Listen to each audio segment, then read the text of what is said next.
Guys, Mr. Fluffy Pants here. Today, guys, I got another MCU movie review leading up to Avengers Endgame. I'm going back and reviewing MCU movies I have not yet reviewed.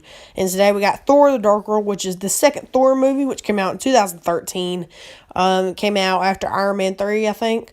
But this is often considered one of the most boring and the the worst MCU film, but it's not a bad movie at all. It's just more boring than anything, which, don't get me wrong, that reputation does really stand up to it once you watch it, but if you look hard enough, there actually are some pretty good things in this movie, which I'm going to try to go over and not be so negative about it, since, people already gave their qualms about, the main villain, Malekith, how he's, forgettable, and, all that kind of good stuff, but one thing I actually do like about Malekith is I actually like his design and all the Dark Elves' design.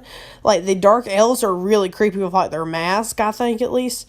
And then, like, the whole scene with the Dark Elves on Asgard, like, the whole battle on Asgard with the Dark Elves and all that is really, really cool. I love all that stuff. Probably the best action scene in the movie, I would say.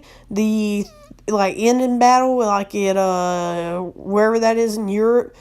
Not really as good as that battle, but, there's still some good ones. And, of course, you get the fake-out Loki death, but at the end, it's revealed that he's disguised himself as Odin, which will come into play during Thor Ragnarok, which I will review next after this. But, yeah. So, like I said, the overall action scene on Asgard is actually really fun and enjoyable, and it's kind of creative, too.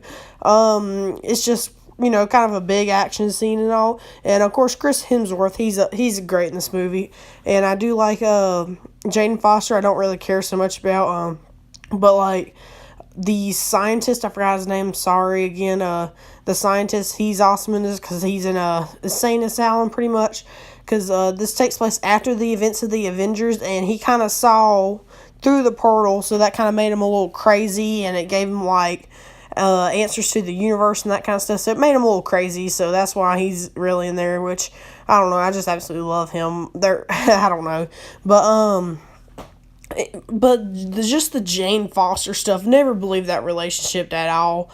And then, of course, you get introduced to a new Infinity Stone, which this is introduced the Ether, which is the Reality Stone, which, can change reality and stuff, but it's like a liquid in this movie, and it gets, bonded to Jane. It's kind of weird, to be completely honest, and, but it's pretty cool in Infinity War once you see the actual stone in action, and then Malekith wants to get his hands on it so he can, collide dimensions together or something like that. It's really weird, but this movie, it's more boring than anything, but, I was just watching it just to see all the characters in it, because the characters in this movie are undeniably good, especially Loki you got in there again.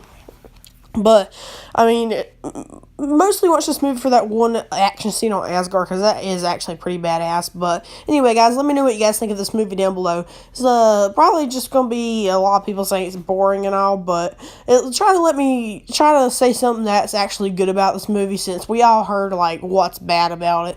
That's what I like to do for a lot of bad movies. I like to, try to find the good in them. But, anyway, guys, let me know if you guys are excited for Avengers Endgame. Check out my Twitter and Discord link in the description. I put updates on Twitter if there's not a video out or something like that. Like and subscribe for more. Check out some other videos, and I'll see you guys later. Bye!